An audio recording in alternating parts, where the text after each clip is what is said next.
The guns had gone quiet, not silent. The forts along the Narrows were still firing, still sending shells skipping across the water toward the British fleet. But the rate had slowed, the intervals growing longer, and officers on the flagship had noticed. What they didn't know, couldn't know, was that the Ottoman artillery crews were reaching the bottom of their ammunition stores.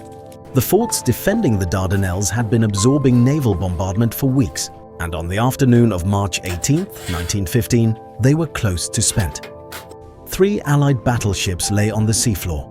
Vice Admiral de Robeck looked at what he'd lost and ordered the fleet to withdraw. The guns behind him fell silent within the hour. Constantinople was 60 kilometers up the strait, and the Allies never came back. What followed those 60 kilometers would take 8 months, swallow more than 250,000 Allied casualties, and accomplish nothing. The Gallipoli campaign is remembered as a tragedy. It was something worse than that. It was a catastrophe that kept choosing to happen, one failed decision at a time, by men with the authority to stop it and the reasons to keep going. To understand why 250,000 men were fed into a peninsula they never escaped, you have to go back to the logic that sent them there, and why that logic was broken before the first ship moved. By late 1914, the Western Front had swallowed an entire generation and stopped moving. The trenches ran from the English Channel to the Swiss border, and every attempt to break them had simply added to the body count. Churchill, First Lord of the Admiralty, was looking for a way out. The Ottoman Empire had entered the war on Germany's side in October, and its geography offered something the Western Front didn't: a point of leverage. The Dardanelles Strait connected the Mediterranean to the Black Sea, and through that strait ran the supply route to Russia. Control the strait and you threaten Constantinople. Threaten Constantinople and you knock the Ottomans out of the war. Knock the Ottomans out and you change everything. The plan was to send a fleet of aging battleships through the strait, destroy the forts on either bank, and sail directly to the Ottoman capital. Admiral Carden cabled London in March that the fleet could be in Constantinople within 14 days. What the plan required, what nobody said aloud in the War Council, was that civilian crewed minesweepers would have to clear Ottoman mines from the strait under artillery fire. When those crews fled under fire repeatedly on multiple nights before the main attack, the failure was already written. The forts could not be passed with mines in the water. The mines could not be cleared with forts still firing. The only solution was for the ships to absorb the punishment themselves, and older battleships with fragile decks could not survive Ottoman howitzers. On February 19th, the fleet began its bombardment. The outer forts fell quickly. That early success fed the confidence that would kill the campaign, because what came next, the narrow channel, the concealed howitzers, the intact minefields, was nothing like the outer defenses. Week after week, the minesweepers went in at night and came back with nothing cleared. On March 15th, Admiral Carden collapsed under the strain and was replaced by de Robeck. 3 days later, de Robeck led 18 battleships into the Narrows for the decisive attack. For the first 3 hours, the fleet was winning. Ottoman shore positions were taking sustained fire, and observers watched the rate of return fire slow. What de Robeck didn't know, what an intercepted German message had already told London, was that the forts guarding the Narrows were running low on shells. Then the French battleship Bouvet swung to starboard, struck a mine, and sank in under 2 minutes. Of her 710 crew, 639 went down with her. The British Irresistible struck a mine and stopped in the water. The Ocean moved to rescue her and struck another, losing her steering. Both were abandoned. The Inflexible struck a mine and limped toward Lemnos, badly damaged. 3 battleships lost, 3 more out of action, and de Robeck ordered the fleet back. The Ottoman forts had enough shells to survive another 20 minutes. Nobody knew that on March 18th. That knowledge came later from Ottoman records and German communications, arriving too late to change anything. What it means is this: the entire ground campaign, every man who died on the beaches, in the ravines, in the trenches 30 meters from an enemy they never pushed back, was the consequence of a withdrawal that happened within 1 hour of Ottoman collapse. The decision was made: the army would take what the navy couldn't. General Ian Hamilton arrived to command 50,000 men assembled on the Greek island of Lemnos.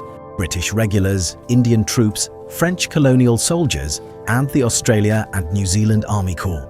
The ANZACs, young men from the far side of the world who had come to this war with something to prove. The plan for April 25th was precise on paper. British forces would land at Cape Helles in the south, push north, and take the height called Achi Baba. The ANZACs would land further north, threatening Ottoman supply lines. In the pre-dawn darkness of April 25th, their transports eased toward the coast, rowboats towed by steam pinnaces through calm water. Somewhere in that darkness, the navigation failed. The ANZACs were supposed to land at Gaba Tepe, a gently shelving beach with an open plain beyond it.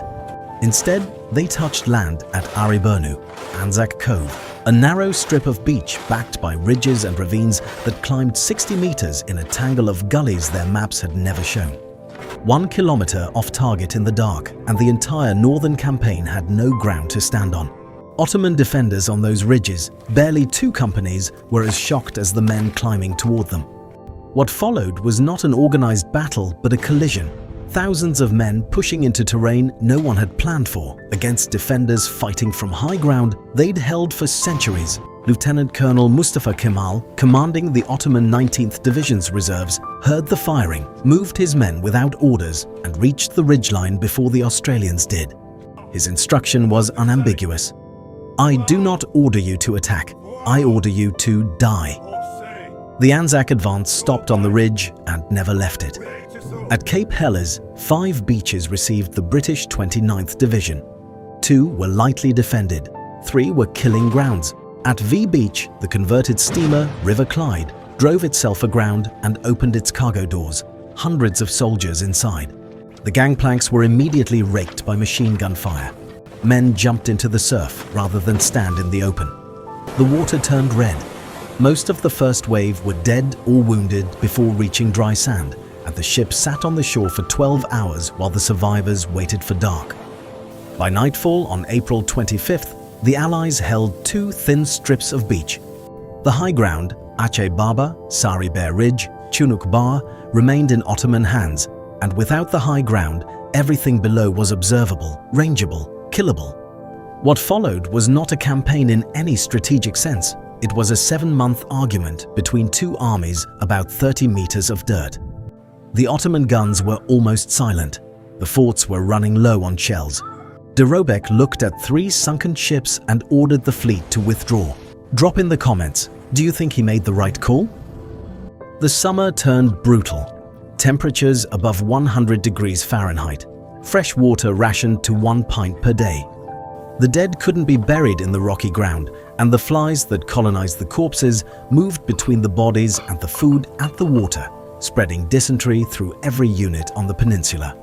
By July, the medical officers were reporting entire battalions at half strength before a single bullet had been fired that week. In August, Hamilton tried again. A new landing at Suvla Bay, north of ANZAC Cove, would put fresh troops ashore with room to maneuver. The force was 20,000 men. The Ottoman defenders at Suvla numbered fewer than 2,000. For 36 hours after landing, the British at Suvla did not advance.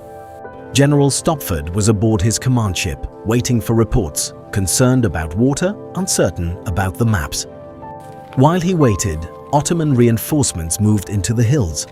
By the time the British moved, the high ground was held again, and Suvla Bay became a 3rd beachhead, a 3rd thin strip of beach where men could die without advancing. By October, it was over in everything but the paperwork. Hamilton was replaced. His replacement recommended evacuation within 48 hours of arrival. The War Cabinet approved in December. What happened next is the cruelest detail of the entire campaign. The evacuation of ANZAC Cove and Suvla Bay, 80,000 men pulled from positions within rifle range of the enemy over 2 nights in complete silence, was executed without a single soldier killed. The men rigged self-firing rifles, water dripping from tin cans onto triggers at timed intervals, and filtered out in small groups across multiple nights, the lines growing thinner. The fires kept burning until the last man climbed into the last boat and the beach was empty. the Ottomans entered the trenches the next morning and found cold breakfast on the fire. The one operation of the entire campaign planned and executed with precision was the retreat. 8 months of improvisation, command failure, and irreplaceable loss, and the thing they did perfectly was leave. The final toll: more than 250,000 Allied casualties across 8 months. Churchill resigned his position at the Admiralty and took a commission as an infantry officer in France. Hamilton was sacked. Stopford was sacked. The Gallipoli Commission, reporting years later, found the campaign plagued from the start by poor planning, inadequate intelligence, and commanders who lacked the will to challenge a plan that could not work. What the report didn't say, because it was written by men who had survived, was the simpler truth. On the afternoon of March 18, 1915, the Ottoman forts were running out of shells, and the fleet turned back. Every grave on that peninsula is the consequence of 1 hour. The deeper we dig into the past, the more we understand the present. I'm Zombo, and there's always more to discover.